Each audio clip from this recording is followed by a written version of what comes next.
Olá a todos vocês. Bom, gente, eu vim aqui fazer um vídeo a pedido de uma pessoa, não vou falar o nome, uma pessoa que me mandou um e-mail dizendo que um palestrante foi ensinar acerca do que era blasfêmia contra o Espírito Santo. Como lá eu não estava presente, eu não sei o que esse sujeito ensinou.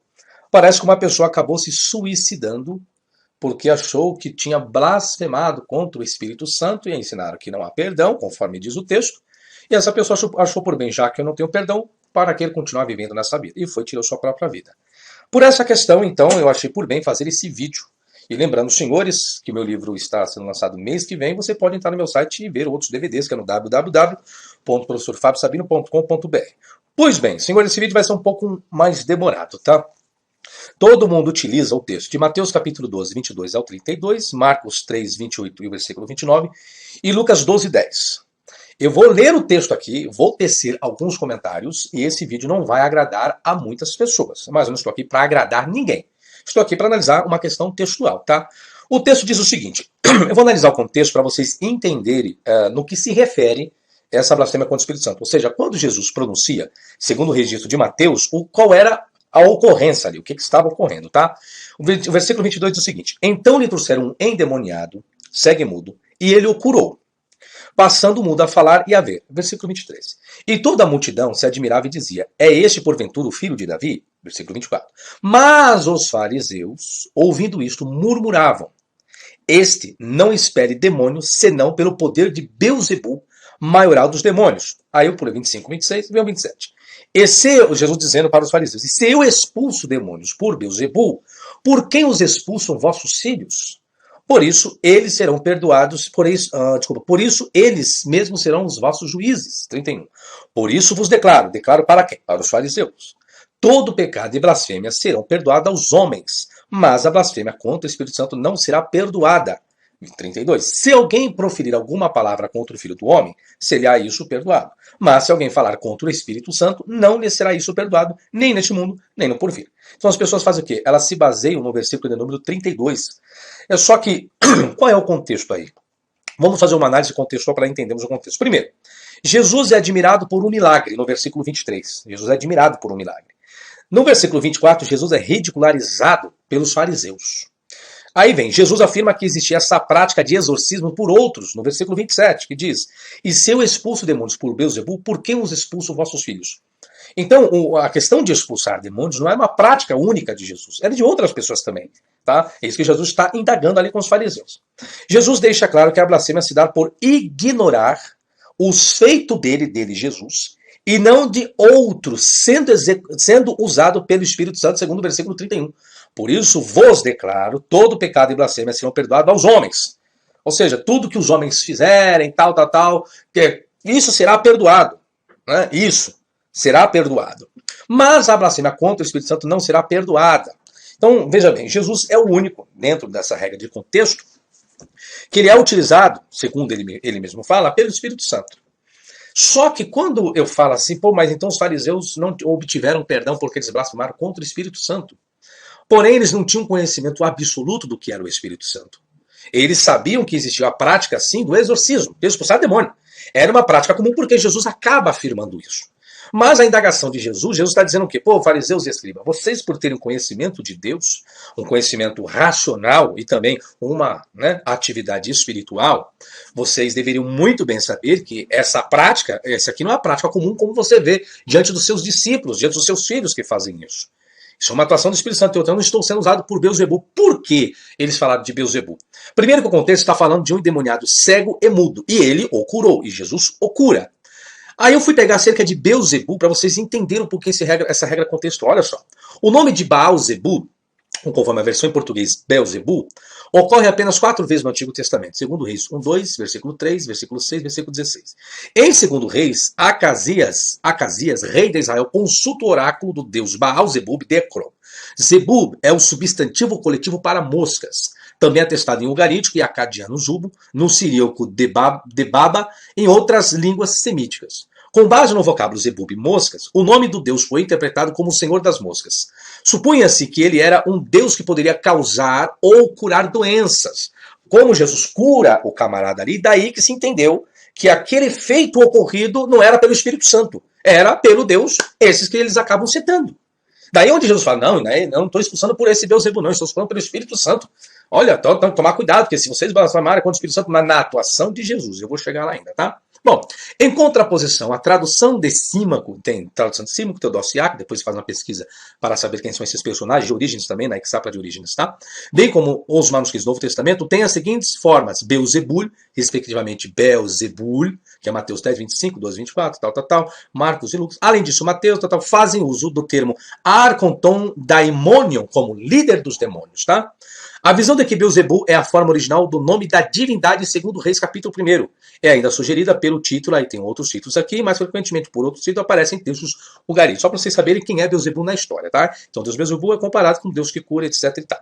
Aí existe a passagem de Marcos, 3, 22, 28 ao 30, que os senhores já conhecem, que diz: os escribas que haviam descido de Jerusalém diziam, ele está possesso de Beelzebul. Já outra informação, que Jesus estava possesso pelo Beelzebul. E é pelo maioral dos demônios, o texto que fala, né, pelo maioral dos demônios, seria Beelzebul, que expele os demônios. Em verdade vos digo que tudo será perdoado aos filhos dos homens, os pecados e as blasfêmias que proferirem.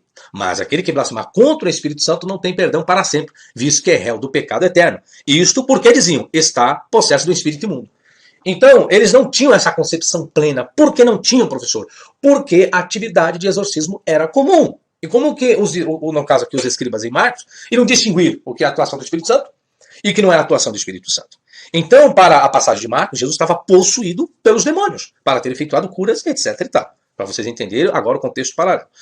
Lucas 12:10 diz o seguinte: todo aquele que proferir uma palavra contra o Filho do Homem, isso lhe será perdoado, mas para o que blasfemar contra o Espírito Santo não haverá perdão. Agora eu vou fazer algumas perguntas.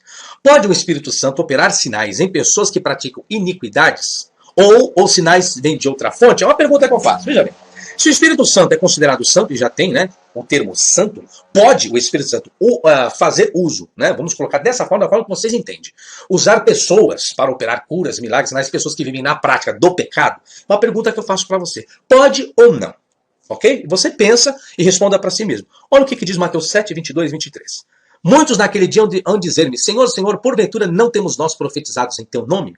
Em teu nome não expelimos demônios? Mas só tem um probleminha aqui agora, senhores. Veja bem, que o expelir demônio já não é mais pelo Espírito Santo. É pela autoridade concedida de Jesus às pessoas. Se você for pegar o texto de fazer uso para milagres, Jesus afirma que é o Espírito Santo quem usa. Já em todo o Novo Testamento, quando as pessoas operam milagres e curas, se diz que é em nome de Jesus. É pela autoridade de Jesus. Já não é mais pelo Espírito Santo. Se não é pelo Espírito Santo, como é que eu vou blasfemar contra o Espírito Santo, sendo que o que a pessoa está fazendo é pela autoridade designada por Jesus e não pelo Espírito Santo? Já inverte um pouquinho a situação aqui agora. Mas eu vou continuar a leitura. Então lhes direi explicitamente, nunca vos conheci, apartai-vos de mim, vós que praticais a iniquidade. Está entendendo a diferença? Se é o Espírito Santo quem usa as pessoas para operar, para expelir demônio, fazer milagres, etc e tal, aí vem a pergunta, pode o Espírito Santo habitar no templo? Paulo não falou? Vós sois o templo do Espírito Santo, qual habita em vós? Então eu pergunto, se você é o templo do Espírito Santo habita num templo no qual a pessoa só pratica a iniquidade? Não está dizendo a pessoa que errou. Tem uma diferença entre a pessoa ter pecado e a pessoa que pratica. Ela vive na prática. Tem diferença ou não tem? Tem. Essa é a pergunta que eu vos faço. O Espírito Santo habita nessa pessoa? Os sinais existem, como vocês acreditam ser do Espírito Santo? Por isso que eu estou dizendo. Por quê, professor? Porque as manifestações de curas e milagres vêm por autoridade de Jesus, não é pelo Espírito Santo. Onde eu quero chegar? Dentro do texto e do contexto, etc e tal, é impossível hoje a pessoa blasfemar contra o Espírito Santo. Por quê, professor? Porque o contexto está falando de ato milagroso. Quando Jesus expulsa lá e cura o camarada, é um ato de milagre. Só que os atos de milagre hoje são feitos em nome de Jesus, e não a atuação do Espírito Santo, segundo o texto. Dá a entender que o único que teve o Espírito Santo como atuação de milagre foi a pessoa de Jesus, segundo o próprio contexto de Mateus, Marcos e Lucas. Pô, professor, mas se eu julgar uma profecia, eu não posso ser então. Só que o contexto não se trata de profecia. Estão entendendo o raciocínio? O contexto se trata de milagres. É só que Jesus é o único. Tanto, quer ver? Eu vou continuar a leitura. O milagre é resultado do Espírito Santo ou da autoridade dada por Jesus. Olha o que diz Lucas 9:1. Tendo Jesus convocado os 12, deu-lhes poder e autoridade sobre todos os demônios e para efetuarem cura. Então não é o Espírito Santo. É a autoridade de Jesus. Não queiram agora misturar. Não, professor, mas Jesus e o Espírito Santo é tudo a mesma coisa. Eu não estou lidando aqui com trindade, tá, senhores? Estou lidando com regra textual. E aqui em Lucas 9:1 não tem nada de Espírito Santo aqui. É Jesus quem dá a autoridade sobre todos os demônios para efetuarem curas. Então seus discípulos vão lá, os 12 apóstolos, os 12, vão expulsar demônio, vão efetuar a cura. Alguém chega, você está expulsando demônio pelo espírito de Beelzebul. Ou, professor, então ele está blasfemando? Não, por que não está blasfemando? Porque Jesus falou, se alguém fala alguma coisa contra a pessoa dele ou contra o nome dele, não há problema algum. Então, se é Jesus quem dá autoridade, Jesus quem deu. Então, se as pessoas afirmarem que o apóstolo está sendo usado pelo demônio, como você vai dizer que ele está blasfemando contra o Espírito Santo? Então, a blasfêmia do Espírito Santo só se deu em Jesus, no seu ministério terreno. Fora isso, não existe mais blasfêmia contra o Espírito Santo. Olha o que diz também, Lucas 9, 49 e 50. Olha só. Pessoas desconhecidas faziam milagres não pelo Espírito Santo, mas por Jesus. Olha o que diz Lucas 9, 49. Falou João e disse, mestre, vimos certo homem que em teu nome, expelia demônios e lhe proibimos, porque não segue conosco. Mas Jesus lhe disse, não proibais, pois quem não é contra vós outros, é por vós. Entende? Então você vê que não é só as pessoas escolhidas, as pessoas exerciam essa função. Tá? Vamos a outra pergunta. Onde está o registro do Espírito Santo na boca de entidades? Como blasfemar contra o Espírito Santo por um milagre, se nas passagens só se fala da autoridade de Jesus? Olha Atos 19, 13. E alguns judeus exorcistas ambulantes tentaram invocar o nome do Senhor Jesus sobre possessos de espíritos malignos, dizendo, esconjuro-vos por Jesus, a quem Paulo prega. Os que faziam isto eram 7 filhos de um judeu chamado Seva, sumo sacerdote. Mas o espírito maligno lhe respondeu, conheço a Jesus e sei quem é Paulo. Por que o Espírito falou, eu sei quem é o Espírito Santo? Vocês estão vendo agora?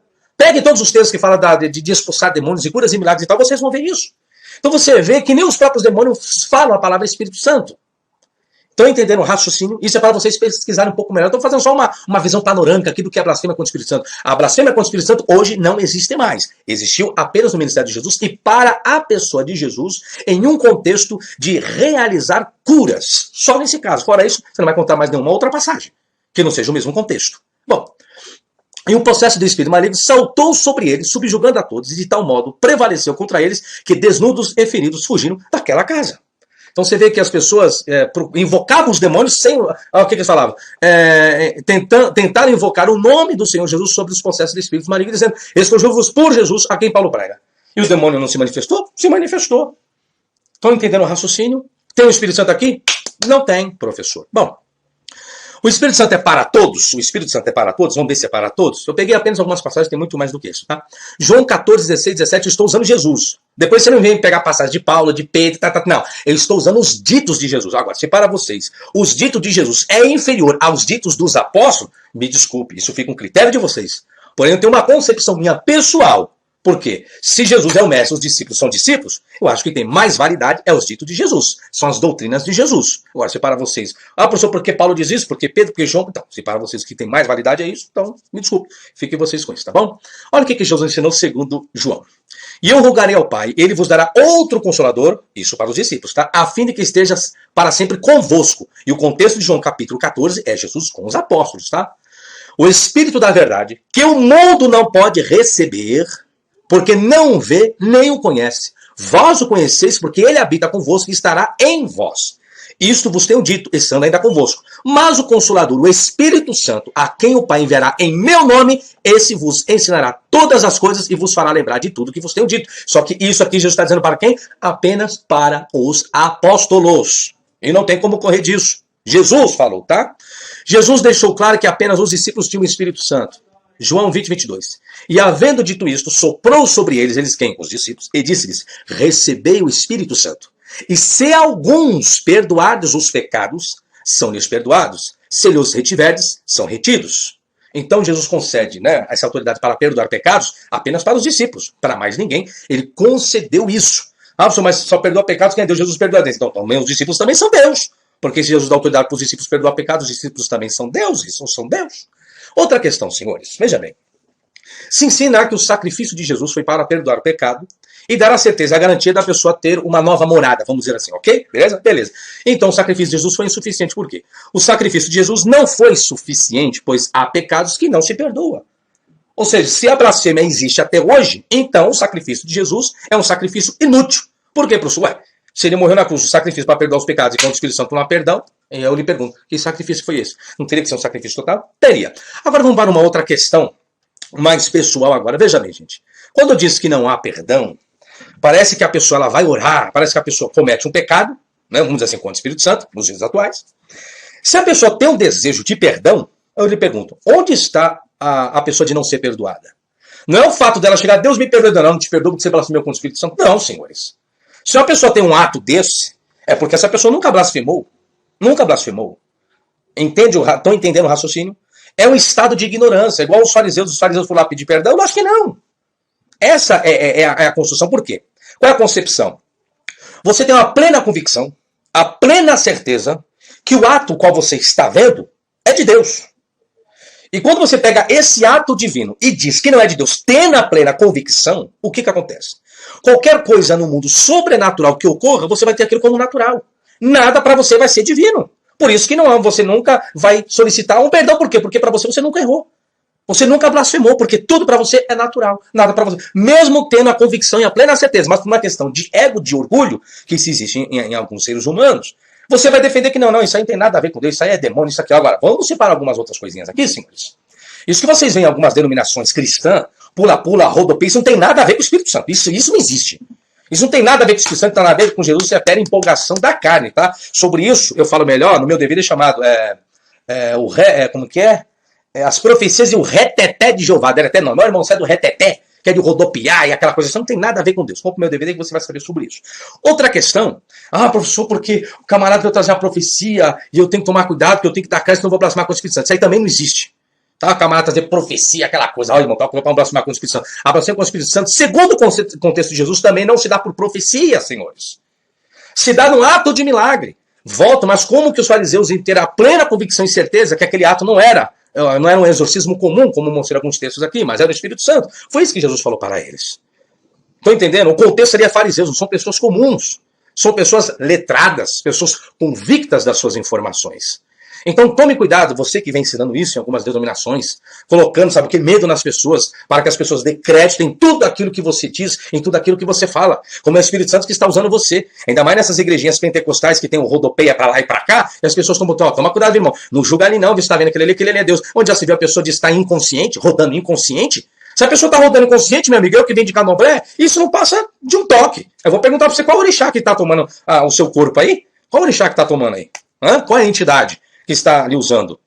Então, tome cuidado. Então está aqui, hoje não existe mais blasfêmia contra o Espírito Santo. Isso aconteceu apenas no ministério de Jesus. Se você falar para mim que não, isso não aconteceu em outros ministérios, então você me apresente outras passagens do quais as pessoas, está clara no texto, blasfemaram contra o Espírito Santo. Blasfemaram, tá? Não estou falando de, porque vocês mentiram ao Espírito Santo. Isso é uma ideologia de Pedro, lá de Ananias e Safira. Porque é mentira, é o Espírito Santo, para aquela coisa toda. Por isso que eu falei, vocês vão ficar com os ditos de Jesus, concernente a isso, ou dito de outros discípulos. Se vocês pegarem outros textos paralelos, estou acreditando então que vocês estão pegando o dito de Jesus, o contexto ali de Jesus, jogando no lixo e ficando com outros apenas para sobressair naquilo que vocês acreditam e defendem. Eu não estou nem acreditando nem defendendo. Estou apenas colocando uma questão textual aqui. Tá certo, senhores? Muito obrigado pela atenção de todos vocês. Não se esqueça de ir lá no meu site, adquirir meus produtos e compartilhar esse vídeo. Muito obrigado. Até a próxima e tchau, tchau.